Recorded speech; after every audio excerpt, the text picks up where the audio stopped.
Welcome to a football show, Friday morning edition, Victory Friday edition. And if you could tell, I am not in my house. I am not at the pharmacy, and my voice might be a little weaker today, Zach, after 2 straight days of spending time with my family in Wisconsin, the meats, the A lot of booze, brats. A lot of brats. a lot of brats, a lot of booze, a lot of fun, a lot of snow, a lot of layers of clothing, and not a lot of points for the Green Bay Packers. Not a lot of success for the Green Bay Packers. So we're going to talk a lot about all of it. Todd Downing uh, had one of the best games of his entire career. Maybe we'll get to that. Of course, did not have a great decision-making process on Friday morning. We'll get to all of that. Ryan Tannehill, the running game, Derrick Henry, the offensive line, the defense, the play calling. So much to get to with that amazing victory for the Tennessee Titans over the Green Bay Packers. I am here in Green Bay, so we'll get to some of the Titans fans that I talked to throughout the course of the entire deal here. Zach, good to see you, my friend. How are you? Good to see you. I'm doing good. I was an electric game last night. I was enthralled with everything that happened from offense to defense to Hassan Haskins, who may need to be considered for some Pro Bowl talk. And then we also have CJ Board, best punt returner of the last 10 years, no doubt in my mind. Well, and all he has to do is just make good decisions. Like why has that been so hard for every punt returner? Your voice sounds amazing, by the way. You sound way better than I feel like I sound in my head. So we'll see if we can get through this bad boy together. Obviously, Victory Friday here on the show. Special thanks to our great and amazing and wonderful, fantastic sponsors, the pharmacy, of course, right there in East Nashville, McFerrin Avenue. If you want to go hang out for lunch, go check out the pharmacy. Great place to take the kids. Great place to take, want to go on a date over the weekend, go check out the pharmacy. The Kingston Group, of course, buildkg.com. If you're making a big decision about your house, don't hesitate. Just have a conversation with them. And Weiss Liquors. Look, folks, Uber Eats, search Weiss Liquors, and have the booze delivered to your house in as quickly as 20 minutes so that, Zach, please, for the love of God, tell the people why you would do that. They drive so you can drink and not get a fucking DUI. Unbelievable. And shout out to Joe, one of our hecklers, our great friend Joe, who listens to the show all the time. The only bad drive of the night for Todd Downing. Of course, the drive home, getting a DUI at, I believe, 3:49 a.m. back home on a Friday morning. And we'll get to that in a second. Let's talk about your Green Bay experience. Yeah, so I will say this. Like, I know 26 degrees sounds awful. I know that sounds awful. But if you have the right layers on, you have the right clothes on, and it wasn't a ton of wind in the stadium, but the snow flurries coming down, like it just feels right. It's literally the frozen tundra, when you're literally there. Titans fans were everywhere. They had a great time. I talked to so many different people, like, hey, is this your first time coming to Lambeau? I've been, about a half a dozen times, maybe 10 times. And every single Titans fan I talked to, there was a dad and her daughter, or his daughter. There was a younger couple that had just come up. There's a bunch of older folks that had come up for the first, and every one of them was like, this is my first time here. And so what do you think of the place? And I think the response was uniform. Like, this is a spectacular place to watch a football game. There's a reason it's like making a journey to Mecca for football fans, even if you're not a fan of the Packers. But what they're doing, and what I heard from every Titans fan the entire time, was look at all the things they're doing around the stadium. And they've done a ton of work. When I went for the first time, I don't know when it was, like 1997 or something, it's nothing there. Imagine putting like a giant stadium like in the middle of like 5 Points. Like that's kind of how it feels, although 5 Points has developed a lot lately. Or like Sylvan Park, maybe, right? Like, imagine putting a giant Titan stadium in Sylvan Park. And so it's all houses. It's a neighborhood. But now they've built up all this stuff. There's bars and restaurants and condos, and they're developing all this stuff. And I think a lot of Titans fans said to me almost verbatim, I sure hope this is what our new stadium, like, area campus looks like and feels like when it gets built in a couple of years. So I think that if you come to Lambeau, obviously it's awesome. I thought the weather was great because I was layered up and I had some layers going on inside the body as well. So I was pretty warm. But you got to, as long as you dress right, it's awesome. And then the snow flurries, it was light, no rain, which is really bad. Not a lot of wind. Like, 26 degrees is cold, but it wasn't bad at all. And I think the Titans fans had a heyday. And It's funny. I don't know if you're ready to get into Todd Downing or not, but the fans are like the Packers fans just destroying defensive coordinator Joe Barry for his decision making yesterday and how they approached the Titans offense, the zone coverage and like the off man, like all this stuff. I thought was terrible. And I'm like, I would look at Packers fans around me and I would go, guys, this is the guy they all want to fire in Nashville. Like none of the fans like Todd Downing. None of them like Todd Downing, and he is abusing your defensive coordinator this game. And of course, you can't have the best game of your season with the best offensive statistical production in every single possible category. Two great passing performances from Ryan Tannehill, 2 games in a row, winners of 7 out of 8, whatever all this stuff is. And then come home and get arrested on a DUI because you can't make one smart decision. Call the Kingston Group, make good decisions. Let White Slickers deliver the booze to your house. Good decision. You want to go get a good burger or brat, go to pharmacy. Good decision. Todd Downing, dude, what the hell are you doing? What are you doing? I don't know why NFL players, anybody associated with the NFL continues to make this mistake. Lyft and Uber is free. They have a partnership since 2017. They're free since then. So you've had now 5 years to adjust your way of thinking and adjust your way of doing things, which shouldn't be that hard in today's digital age, to not make this problem. Sleep at the facilities. Because this happened at like 4 a.m. So they all went back to the facility when they got off the plane. If you're a coach, typically that's probably what you do. And then you probably go home from there. Because the timing doesn't work out to go from Green Bay to here for him to get arrested at 4 a.m. Do you think they did something? So I had a bunch of people ask me like, how do you think that happened from a timing standpoint? Because game ends about 10:30, media availability gets done, the locker room gets wrapped up, you're out of the stadium probably. Those planes fly. Like, yes, they what they do, because I've ridden on the team plane once, and what they do is they take all your luggage, throw it into a couple of aisles in the back of the plane. They don't even like secure them. They just throw them in a massive pile, and then you just fly home. You don't even have to go through security checks or anything. You fly home, you get off the bus, and then you go wherever you gotta go. You get off the plane. So here's my question: what time do you think they touched down? Because they probably didn't leave until like 11:30, midnight. Yeah, right? Our time. So it shouldn't take that long to get from Green Bay to here because they don't follow any rules or regulations. They fly. Yes, they fly, but they like speed. Right. I would think that there had to be some kind of meeting because he's going to Williamson County. So like I figured there had to be some kind of meeting somewhere else. And then maybe he gets in the plane ride. I don't know. I'm purely speculating. So let's get off the speculation. Who gives a shit where he was? Well, he just got a DUI. They partied like crazy on the plane. Yeah. And they got home. Christians are not supposed to party that hard, though, for the record. Well, I don't know. He didn't. Old boy didn't turn water into orange juice. Okay. Well, I will say this. It's funny though that this tweet comes out. Then Chig Okonkwo puts out this a tweet that says, "Looks like a good weekend just to stay in and play video games." Oh wow! Subtweeting your own OC after he used you. I don't know if he was subtweeting, but I just think it's hilariously bad timing, regardless. And this whole thing is ridiculous. Should get suspended. Will he get suspended? Will he get suspended immediately? I don't know. But he violates NFL's personal conduct policy. He was caught not only driving under the influence, but driving under the influence at a high rate of speed, contrary to what the speed limit is wherever he was at. Tennessee is also a state where you pretty much, they kind of force you into getting a breathalyzer and a DUI because the cops will say, if you don't do this, your license is going to get suspended for 12 months. Now, that is not a mandatory suspension or automatic suspension, but that's how they'll usually tell you. And to be fair, if they're Titans fans, they're probably going to be extra harsh on Todd Downing, whoever pulled him over, because nobody likes Todd Downing.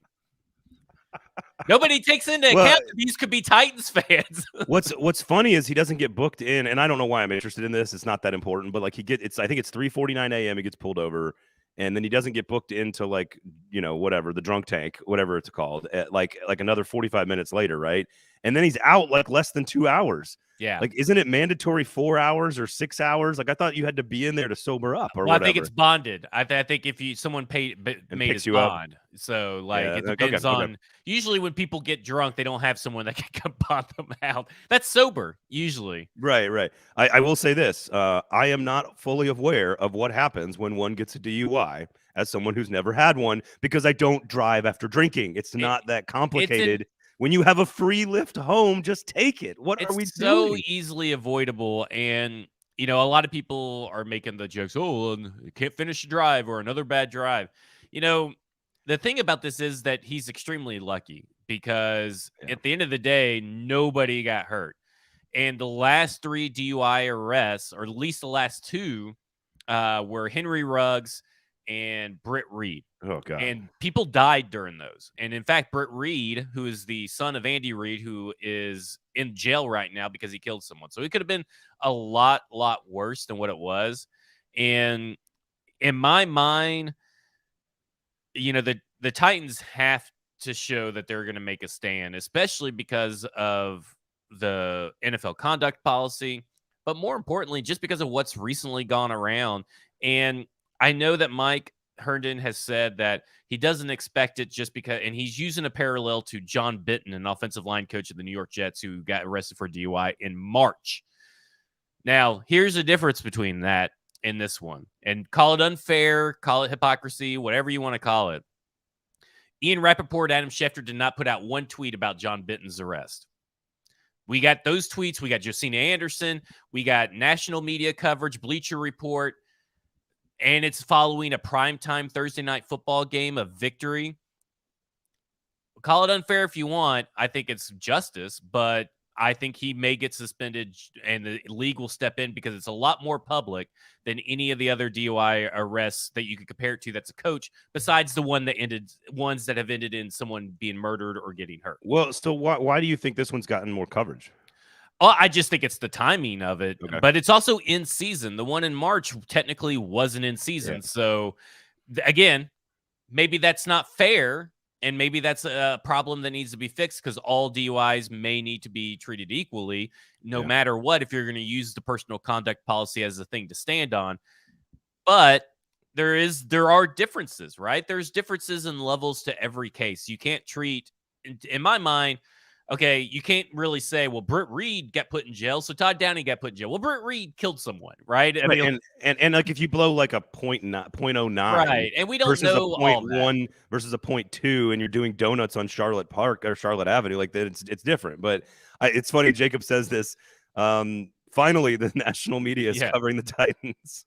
All right. Well, listen, I there's not a whole lot we can say other than like, listen, it's stupid, it's dumb. It never makes any sense. There's no excuse for anybody in the NFL to ever have this happen to them ever in the history of the world. It doesn't make sense. There should be a punishment for this, but I agree. We will see if there is actually one. There's a difference between should and will, right? Yeah. I mean, like, will they punish them? Who knows? They may kick this down the road the whole season. They may just kind of look at this as a blessing in disguise, for lack of a better term, and say, hey, we probably were going to move away from you at the end of the season anyway. Let's get you a leave of absence to get you some help, and we'll let our guy that we wanted to take over. So there's 2 tracks here that work, I think, for you personally. One, I think everybody agrees, like, it's incredibly stupid, it's incredibly dangerous. Don't put other people's lives at risk. This is just absolutely absurd, and he should be punished for it. I agree, he should be suspended. Game, 2 game, whatever it is, you have to be punished for it. You have to show people that this is not allowed. At the same time, it will give Zach Lyons an opportunity to see who's really calling plays. Because if they come out and he's suspended for 2 games and the offense looks exactly like it did against Green Bay last night, throwing the football like crazy, Robert Woods being used all over the place. Now, again, I think a lot of that was Joe Barry and the Packers defense not understanding that you should play man coverage and blitz on this Titans offensive line. And they just allowed Ryan Tannehill to work. The offensive line protected him. And then, of course, coming off the heels of the second best game of Ryan Tannehill's season last week. And so we're talking about the best flow of offense. Some of that is Treylon Burks being back healthy. Some of that is, all the pieces around him at the receiving core being used. But do you believe Todd Downing deserves all the credit for how well he and Tannehill worked yesterday against the Packers and again the week before? All the credit? No. I mean, it was his best for what we know, for the information that we have available to us. That was Todd Downing's best called game ever. Now, do I believe that in the last few weeks there has been some shifting, some changing in the winds behind the scenes that we're not privy to that has helped this offense look better than it has? I wouldn't put it out of the realm of possibility, because this looked like Arthur Smith. This looked like prime Tannehill, Arthur Smith, 2019, 2020. Todd Downing has never shown this game plan, has never shown this penchant to call a game like this. That raises red flags to me. And you can include last week where he was going pass heavy as well. You know who went pass heavy even with a bad offensive line? Tim Kelly.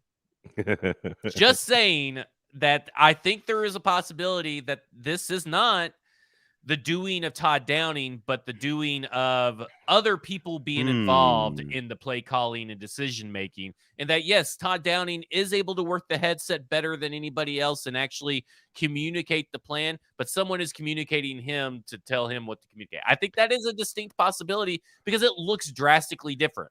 I mean, I agree. The last two games have looked very different. Tannehill has looked different. The receiving course looked different. Now, again, Treylon Burks, best game of his entire career. The best play of his entire very small career was the opening drive, big, long bomb and man coverage. And so maybe that scared Joe Barry the rest of the game. But that shut up the crowd right away. The opening drive shut up the crowd right away. The crowd was sort of uneasy the rest of the game after that and kind of questioning. I mean, they were booing Aaron Rodgers walking off the field. Like I've never seen that before in my life. And was it windy enough to affect the passing game? Because it didn't look like it for Tannehill, but that's what Aaron Rodgers came out and said yesterday. That's why he threw some lame ducks. Oh, walking out of the stadium, every conversation was, what the hell is Rodgers going to say today in the press conference? Who's he going to blame it on today? Like they blamed it on Mother Nature. They are off on him right now. And again, I can't argue with that. Like the dude misses open throws. He's been missing open throws all season. You can argue about the receiving core and finally Christian Watson's coming around and whatever, but like the quarterback has been a lot of the problem too in Green Bay. So it's not, but he's always blaming something else. Look, the wind at the top of that stadium blows really hard. And it was windy yesterday, about 12, 13 miles an hour. But in the stadium, what happens is because it's a complete, like, imagine, you know how open Nissan Stadium is? Yes. Where it just allows every element to come like sweeping through from the north end zone to the south end zone or whatever. That's how closed. It's the opposite in Lambeau. It is so closed off that it eliminates the wind kind of below the highest levels there. Tannehill's throw to Dontrell Hilliard didn't look like it was a problem. Right. The down the field throw to Chig, which was a beautiful throw in a critical situation in the second half. Great catch by Chig, by the way. The two throws to Burks, everything seemed totally fine for Ryan Tannehill. And is anyone going to argue that Ryan Tannehill has a better, more accurate, stronger arm than Aaron Rodgers? Like, give me a break with that. So right. That's a garbage excuse. I thought that was all Aaron Rodgers being off. A great defensive game plan for the Titans. And I think really excellent execution by Ryan Tannehill, honestly. Well, I mean, everything went right for them. And listen, the routes being ran, the way that you used to be able to see if there was one wide receiver catching a pass or missing a pass, there was like three receivers right there, right around him, because they're all going in the same direction. This looked like a totally different, innovative offense. This looks like an offense, and someone actually put it in the chat. Oh, here we go. Jacob put it in the chat. So very innovative plays utilized on a short week. Felt like this was a game plan you get after a full bye. And I totally agree, because this was nothing that we have seen in the Todd Downing era. This was an Art Smith game. And I struggle to reconcile, because the big conversation in the group chat yesterday was I was tired of seeing Todd Downing get lumped in. Well, we can't evaluate Todd Downing's job because he has a bad offensive line, no playmakers. We can't evaluate. Well, that was the same excuse as ever, but the same people that are using that excuse are the same people who condemned Marcus Mariota fans for using that excuse to not be able to evaluate him. You can evaluate someone at their job despite other failings around him. And in this case, Todd Downing The proof is in the pudding. All the way back to the Oakland Raiders, all the way to now, in every offensive coordinator game that he has called, up until really yesterday, and maybe you can maybe count 2 games ago as well, has been trash. Doesn't matter who's on the field. It doesn't matter who the offensive line is. It doesn't matter if the offensive line was the good one that the Raiders had at the time that was similar to what the Titans had back in the day. It doesn't matter that it's Derek Carr. It doesn't matter if it's Ryan Tannehill. It doesn't matter if it's Malik Willis. It doesn't matter if it's Amari Cooper. It doesn't matter if it's A.J. Brown or Treylon Burks. He sucks. Now, he was great last night, but this does not change my perspective on what Todd Downing is as an offensive play caller, and I'm not convinced that was him last night. Well, and I can't argue with anything you just said, but let's say hypothetically, Todd Downing was responsible for all of it. It doesn't mean that a guy with a long track record of being meh doesn't have a great game every now and then. Like right. Sometimes you're going to have great games. Like that's how you got a job in the first place is ideally you did something well at some point in your life. And so it's not like we can't, even if it is all him and it was all one his game design. does not erase everything, right? I mean, like exactly. Like we talk about that all the time. I don't understand why he gets a pass all of a sudden by some of the outcome. I don't understand why he gets a pass from Mike all the time. Mike Herndon, and I don't understand it because it's not straight; it's a direct shot. Because he's one of the main people who got pissed off at the Mariota stands, and it's the same thing. You're giving excuses to someone that doesn't need the excuses just because it's one great game for Mark. Look, you go look at what Marcus is doing in Atlanta. Whenever he has a great game, all the time says, "Oh, this is what we could have had if we would have ran this offense and been patient with them." And then if you go look at the stats of the next game, right now, Kyle Pitts has a 45.7% catch rate. Oh, he only has 2 drops. So you know what that means? That every other pass is off target. It's not his fault. That's because Marcus sucks. And this is because Todd Downing sucks, regardless if he has one good call game, maybe 1.5. Listen, you know who never has a bad game? The Pharmacy, Kingston Group, Weiss Liquors, all great sponsors, all local businesses. Support them and everything that you guys do. Go eat at the Pharmacy. If you're going to make a decision about your house, call Kingston Group and talk to them about it first before you make any decisions. Hopefully not a bunch of dumb ones like drinking and driving. Weiss Liquors, of course. Listen, they will literally keep you from drinking and driving. Just Uber Eats. Search Weiss Liquors, have the booze delivered to your house in as quickly as 20 minutes. So we appreciate all of our great and amazing title sponsors right there above me there on the screen. So support local business. We do appreciate it. It's a big deal, and we love those guys, and they do great work. And we wouldn't tell you to go use them if they didn't do great work. We would not put our name on that and not recommend that to you guys. We would never do that to you. I think it was a lot of fun. The game was great. I spent a lot of time with family.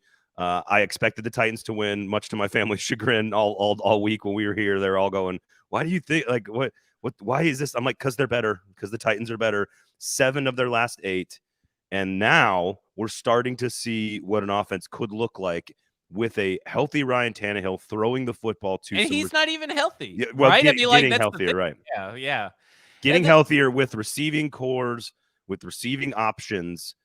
And this was our only hope, Zach. Our only hope for this was that Treylon Burks comes back and develops into the player that he was last night, that Chigakonkwo continues to develop. Eventually, maybe Kyle Phillips is a part of the team. Who knows? But, this was the whole – Robert Woods is out of the witness protection program. And 1 week. We'll see. Right. And the game plan, though, is to find him, right? Like, that's the Tim Kelly, Todd Downing, what we're complaining about here is they went out – they intentionally threw to Robert Woods on 3rd down all the time.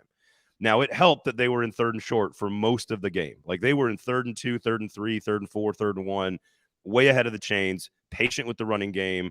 I know they only averaged 2.8 yards per carry for the team and under 90 yards. But, the receiving core is what could make this offense different if Tannehill's allowed to utilize them. Yeah, this is where my issue has been with the whole Titans don't have anybody to throw to. It has been my issue. They do. They just oftentimes refuse just to throw the ball.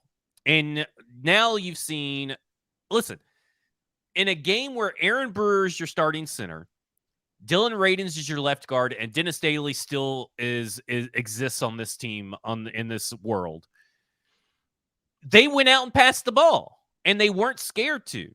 And so don't spare me now this idea that there's this game is such a weird game, right?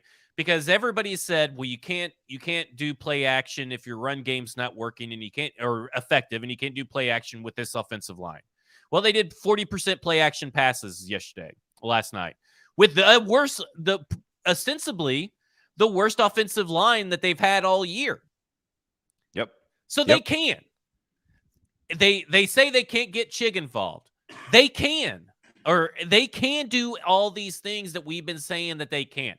See, that's the difference to me when I look at this team is like, they can do it. They can pass. They have effective wide receivers. They have a above average quarterback. They have a good running game, and they have pretty much right now, if you look across the league, probably a league average offensive line. I mean, really, it's up and down, but because one day their pass protection is great and their run blocking sucks, and another time their pass protection is not good and their run blocking is great. The offensive line is an issue all across the league. I'm tired of the excuses. These last two games, this offense is contender level offense. It's already a great defense, which we haven't even got to yet. This is what you can believe in. But the problem is, do they stay consistent? Because, last night, Tannehill steps into the throws. He gets what, 2 or 3 bad sacks on him. 2 of them, of course, Daly. One of them is Derrick Henry. I love how Dennis Daly is. The game was already over at this point, so it doesn't really matter. But Dennis Daly is literally like bear hugging the defender, like as he tackles Ryan Tannehill. I was like, oh, that's not a good look. No, he's just not good. He's not good. But the thing is that there are ways to get around it, right? There's the short passing game. There's scheming guys open. There's all kinds of things that you could do to do it. And now they're just now turning it on and doing it. This should have been, these game plans, these ideas, these schemes, these drawn up plays should have been done in week 1, because you knew this offensive line wasn't going to be that good. And even if it is, it's even more effective if it's that good of an offensive line. So it kills me that we are now in week 9 and 10, and it took week 9 or 10 for people to get their heads out their asses up at the organization to let their players do what they do, to let Treylon Burks get in man coverage, to let Chig Okonkwo make plays down the field, to let Austin Hooper and Robert Woods be your guys that you can rely on in the middle of the field, to let Tannehill throw, and all this stuff is just like, you shouldn't have to wait this long to do it. See, my question to follow up on that would be, how much of it is, though, just Treylon Burks finally now being a part of the offense, being healthy, being comfortable as an NFL professional athlete. We've seen it's taken him some time to get used to the professional sortness of the NFL versus college, to have the body right, to understand the offense, because he is a difference maker from a skill set standpoint. Like, we know that. We saw it in practice in again, even in camp against the Bucs. Like, we saw it. Like, we've seen his ability. And then last night, first of all, I don't know if you go back and you watch, I want to say it was the last time the Titans played in Green Bay, where Rodgers, with about 4 minutes to go, takes that deep shot down the sideline where he doesn't really have to. They're up by like 3 scores, and it looks identical to the play that Mike Vrabel runs. This is what I love about Mike Vrabel. He does not forget that stuff. Like, he knows, and he said, you know what? I'm going to kick my former coordinator right in the jimmy here, and I'm going to throw deep when I don't have to, and I'm going to get Treylon Burks his 100 yards. I'm going to put the game out of control, and I'm going to make a statement in man coverage. And I chuckled the whole time. Green Bay fans were just like distraught around me, and I just was like dying. I was dying laughing. I was like, that is such a Vrabel special. When Teair Tart went down with injury, in quotation marks, there on the broadcast, I don't know if you saw it on the field, on the broadcast, they showed Mike Vrabel going out there, check on Teair Tart, and then Aaron Rodgers starts saying something to Mike Vrabel, and while Vrabel's walking away, he says something back to Aaron Rodgers. I don't know what it is. That changed the whole outcome of the game. That play action pass is a direct reflection of Aaron Rodgers trying to talk shit to Mike Vrabel. I'm convinced, because this was the most aggressive team that we've seen on offense. I mean, they went out and put their foot on Green Bay's throat for 4 fucking quarters, and it was beautiful through all 3 phases of the game. I thought that special teams was great. I thought that the defense was miraculously great, even after losing to Nico Autry and Christian Fulton was out of the game. I mean, Trey Avery had 2 important pass breakups. He played really well in spot duty at the end of the game. to me, this was the Matt LaFleur. We recognize that you're not as great as what you thought you were. Party, because like Mike Vrabel, this Tennessee Titans team outcoached and outplayed Matt LaFleur and the Green Bay team in every phase, every way imaginable. No contest. They were clearly not only the better team on the field, but the better team on the sidelines as well. I completely agree. If you just look at the box score and you never watch the game, and you see that the Titans had 88 yards rushing, 2.8 yards per carry, lost the turnover battle. Aaron Rodgers doesn't get sacked until Jeffrey Simmons on like the final drive. Like they protected Rodgers, which they haven't done the entire game. That he's going to throw a couple of touchdown passes to a rookie wide receiver. Like if you just looked at all of that and then understand that it was a complete ass whipping, like that's what makes it impressive to me, is that you lose the turnover battle, you get the running game stopped, and you still whip that ass. Like it was from first play to final play. It was complete and utter domination. Now, the Packers have lost 5 out of 6. They are not the Packers of old. There's no question about that. Part of that is because I think people, to your point, I don't think Matt LaFleur, he's far more Rodgers dependent than I think anybody realizes. And they're not a great team, but that was a hostile environment on a short week. We saw a couple of trick plays in short yardage. Freezing ass weather. Yeah. But I do say that I think that the Titans are built for that weather, though. Well, like but Tannehill typically is not. I mean, people say that he's never won a game under 40 degrees, even though the Denver game this past weekend, the most recent game you could find the stats on, was 36 degrees. So Jared Stillman, please do some research, because he spewed that again. He's actually 2-9, not including game-ending temps, because surprisingly enough, the Patriots and Ravens playoff games that were outside were 46 degrees at kickoff and 60-something degrees at kickoff, according to Pro Football Reference over in Baltimore, which I thought was wild. But that is in 2019? Yeah, in 2019. Those temperatures are insane for Baltimore and New England. Yeah, I thought that was odd. But regardless, he's won 2 games. Now he's won 3. But this was a massive, to me, Tannehill Respect Tour in full effect. I don't know if Malik Willis lit a fire under his ass, even though he didn't really do anything in his starts. I don't know what happened, but the last 2 games we've seen a totally different Tannehill. I feel like we saw the Tannehill that we were promised in the offseason, right? Everybody talked about his demeanor and all that. I felt like that's what it was. It was a complete and thorough domination, and Packers fans walked out of that building last night with a lot of question marks about the future of their franchise. And I think, if nothing else, to your point about the championship sort of contender status of performances of the last 2 weeks. Now, a lot of it depends on where the defense is going as we move ahead here and talk about the defense. There was a few wide open plays where receivers were wide open and Rodgers just flat out missed them. And maybe a quarterback who's playing better or hotter, or Mahomes or Allen or whoever in the playoffs, maybe doesn't miss those receivers that are wide open. Because again, Rodgers, I thought, was, for as good as his stat line ended up being, I thought his performance was awful. So where's the defense? This team, Green Bay Packers, and Vrabel said it on Monday, they have run the football on everyone. No one has stopped their running game. And this defense went into that cold weather rock fight, and they lined up and they shut down Aaron Jones and they shut down A.J. Dillon. The Packers had to throw these quick, short passes to the outside. It worked for like a couple of yards every now and then they shut it down by the third quarter. This is a championship caliber defense, and now the offense is starting to round into form. They've won 7 out of 8, and how many teams in the AFC even have winning records now? Right. There's like 3 of them. Like the Titans they should feel like they have as good a shot as anybody right now. Well,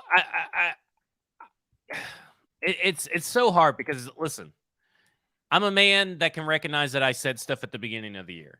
But for really, up until the last 2 weeks, maybe I'll even count the Kansas City game, because that was such a remarkable game in its own right, even though it was a loss. This team didn't deserve any respect as far as the play on the field. I always thought that Mike Vrabel was not the one holding this team back, as far as I never lost confidence that Vrabel's going to win games that he shouldn't win and lose a game that he probably shouldn't lose. And I've always believed in this defense, but this offense has been terrible.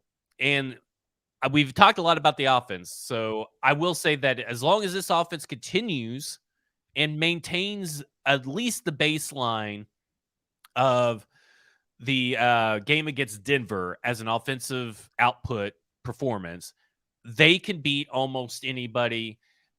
I don't know about Buffalo, but Buffalo has its own issues going forward, and their defense is falling off while the Tennessee Titans defense continues to maintain no matter who is on the field.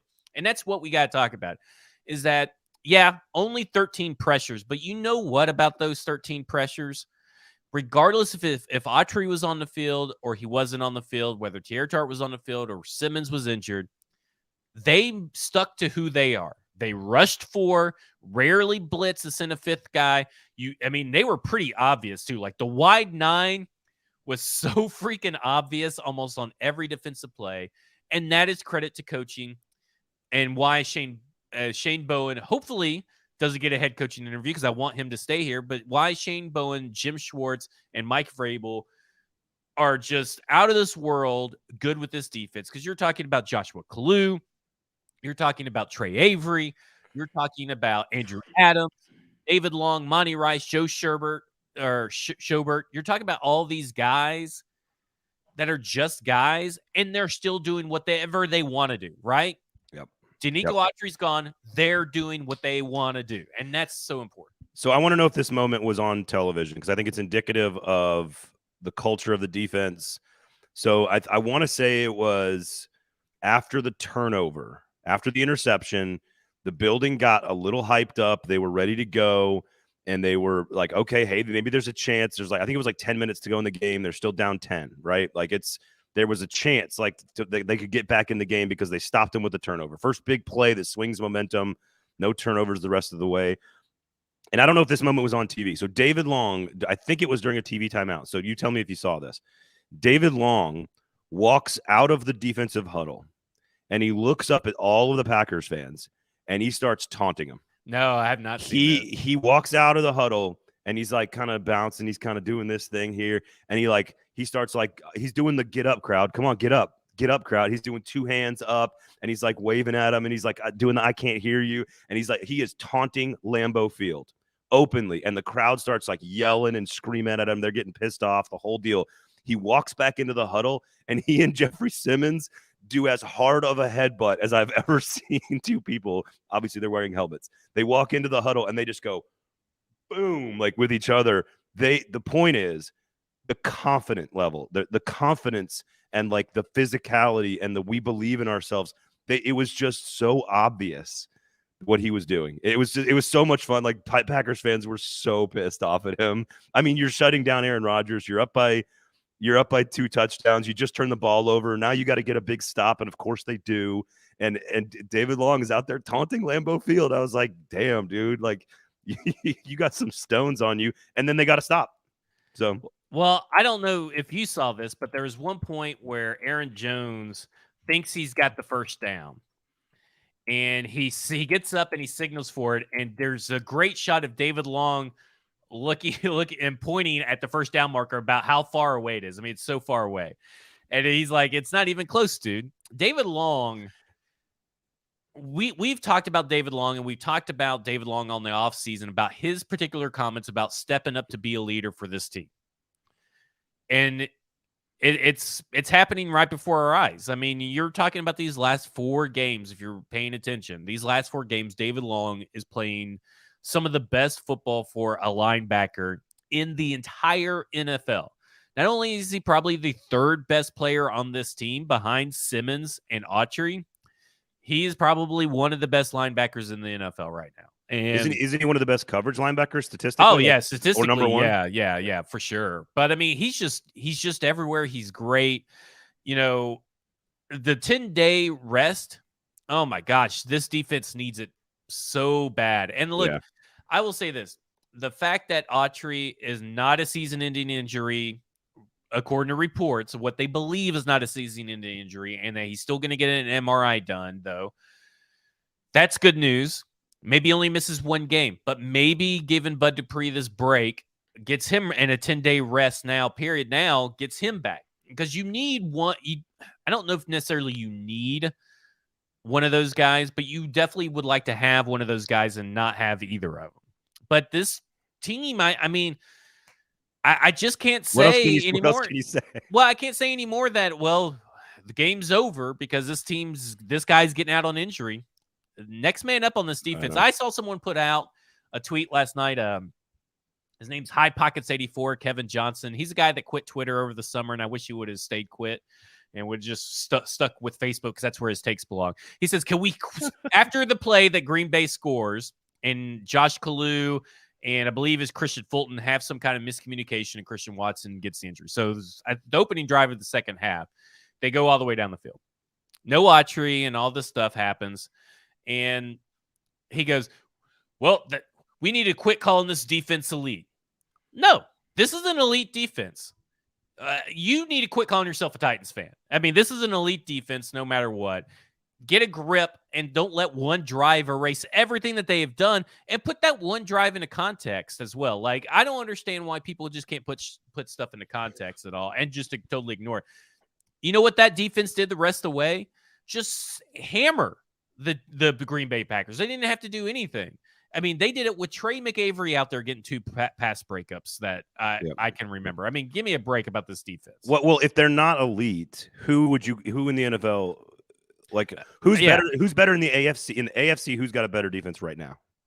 Right. Buffalo, maybe when they're fully healthy. I don't know. I don't know because right now Buffalo's living off their performance of the Tennessee Titans game. They're living off their performance at the end of the year, or the beginning of. Yeah. Not what they're being right now. Right now, Tennessee Titans have the best defense, and I'm pretty sure last night that's going to show the same. And they're just spectacular, and they do it with hardly anybody. It's also, to your point about the 10 days of rest, like it is absolutely perfect for where we're at in the season. You get the bye a little early. You get the Thursday night kind of at the 2/3 mark, right? You played 10 games. You still got a long 7-game stretch to end the season. But to get that little break is a perfect time to get everybody healthy and ready to go. And the offense starts to develop some of their young pieces. All that, like you don't want to put yourself out over your skis too far because it's the NFL and it can change on a dime and you could lose a player and things can happen. And you just never know. You can't take anything for granted in this league. But if you look at the bye and the rest and where it's coming in the season and what the season looks like down the road, they are beginning to do the things we said maybe when you were very emotional in week 2 after the Buffalo loss that we thought maybe were never possible. And now it's the defense has gotten better despite the injuries. They could be healthier, and the offense is adding new wrinkles and new pieces in. It's all lining up. And I do think it's ironic, of course, that the kicker who has to play is named Lambeau. I thought that was great. They should have left him in Lambeau, but I know he wasn't. Here's what I want to say about Trey Avery, because some people are mentioning Trey Avery in the chat. Here's his stats. He played 14 coverage snaps last night, 91.6 coverage grade for PFF, or whatever that's worth to you. He was targeted 4 times. Okay, so they went after Trey Avery like any smart defense would. They had 2 pass breakups. He forced 3 incompletions because he was 1 for 4. So every incompletion that they had, he forced them. And his 1 reception went for -1 yards. That's pretty good. Who else is going to get that out? Trey Avery versus Aaron Rodgers. Yeah. What defensive staff is going to get that out? Trey Avery. No, I agree. It was a resounding, successful back-to-back with an injured quarterback in a hostile environment on a 4-day week. I don't know how you could ask for anything more from this team in the last 2 weeks, in the last 2 games. And again, folks, 7 out of 8 they have won. They have the best half of a game. They're half a game away from having the best record in the AFC again, with a team that couldn't throw the football for most of the first half of the NFL season. Like, it is remarkable where they are. And I think expectations should be elevating slowly but surely as the season goes along. So it all comes down to the playoff game, right? I mean, because that's really the whole thing, is that it doesn't matter until you get to the playoffs. Where is this team going to be in the playoffs? So that's where my holdup is still. Yeah, it's gone from they probably aren't going to win a game to they probably are, but then old Titans is going to show up. Well, show me that new Titans is here to stay. Yeah, and I don't know. They could possibly get the number 1 on the AFC seed.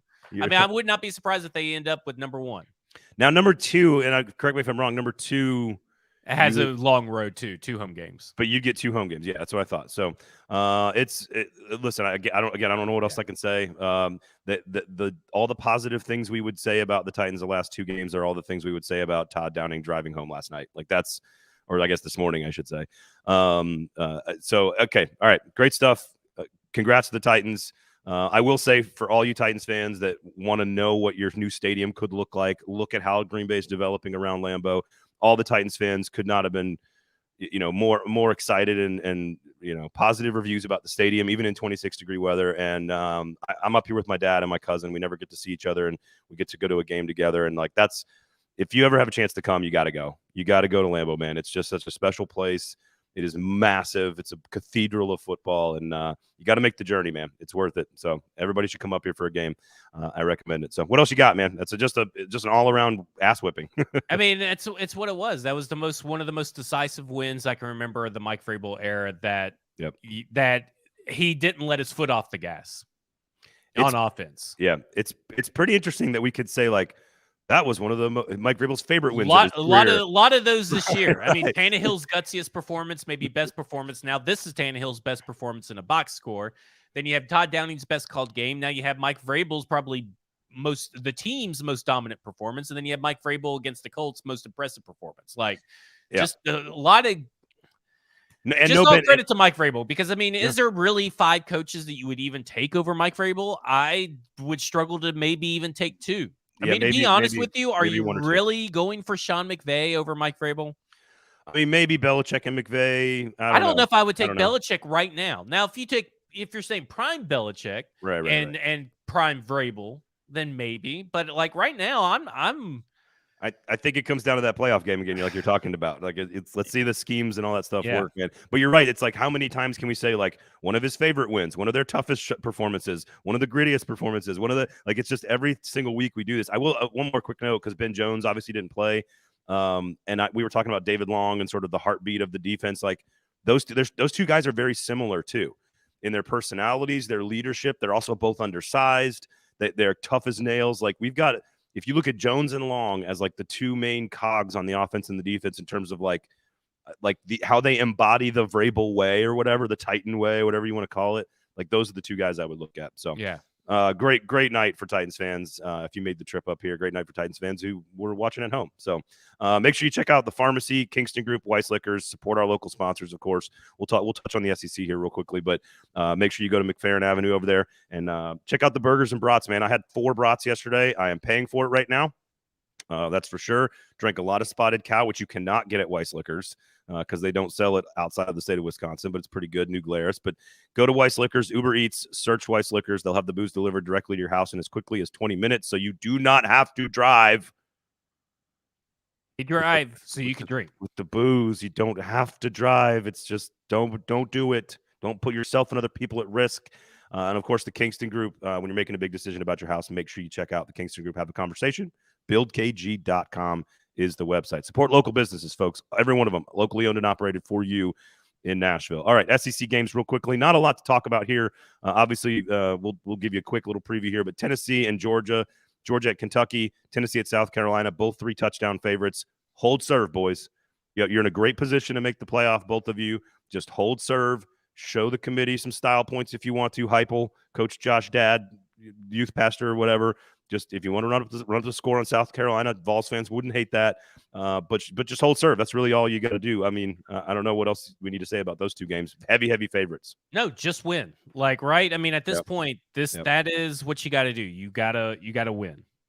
And then Ole Miss, Arkansas could be really interesting. That's a really interesting football game. And here's a question for you. Texas A&M is a 34-point favorite over UMass. UMass is terrible at football, but can Texas A&M score 34 points in a football game? Yeah, that is odd. I'd be very surprised by that. What's your best bet for the week? LSU minus 14 at home against UAB. That would probably be my top bet. But I like Tennessee and Georgia too. I think Tennessee and Georgia are going to roll big. Georgia might be my number 2 pick if I was gambling. I've been hitting a lot of winners this year in college football, so I like Penn State as well. If you're going to lay some points, I like that one. Iowa plus 3. I know I'm going outside of the SEC here, but the 3 I like in the SEC would be LSU, Georgia, and Tennessee. All 3 favorites. All 3 playing far inferior opponents. The one I maybe would hesitate about would be South Carolina at home, hostile environment, kind of maybe something weird could happen and things get slow and maybe a backdoor cover for South Carolina. But otherwise, there's not a whole lot. This is the off week in the SEC, basically, where everybody plays, although Western Kentucky is playing Auburn, and Auburn's only a 5-point favorite. That's wild. So there you go. I mean, otherwise, support our businesses, and hopefully I get home safe and sound with a better voice and less of a headache. Thanks for hanging out with us, of course. To all the commenters, please, we love you guys. Thank you for joining the show and watching and hanging out with us. Check out the podcast. It's always there. Make sure you rate, review, subscribe. Turn on the notifications for YouTube. Make sure you're listening to Zach on F Words Pod. Of course, you got the Mike Herndon Show, Broadway Sports Media Insider Pass. Go get all of that stuff. Go sign up for all of it. Great Titans content. And all the other shows, of course, from the 440 Sports Network, Fringe Element, Gold Standard, Lamestream Sports out today, by the way, with both Tony Husband and Jamie Watson, the broadcast crew for Nashville SC. We spent for an hour talking about the World Cup, which, by the way, has decided to not sell beer in the stadium. It's ridiculous. Except for to rich people. The rich people have it in their luxury suites, and not to, it is going that Budweiser paid $75 million, I think, to be the sponsor. Yeah, and you're not going to sell beer? What are you doing? It's a mess. What a disaster. Unmitigated, much like the Packers' performance on Thursday evening, and Todd Downing's decision-making post-game. All right, Zach, thank you so much for hanging out, man. My name is Braden Gall. Check us out on Twitter. All the notifications. We love you guys. Peace out. This has been a football show.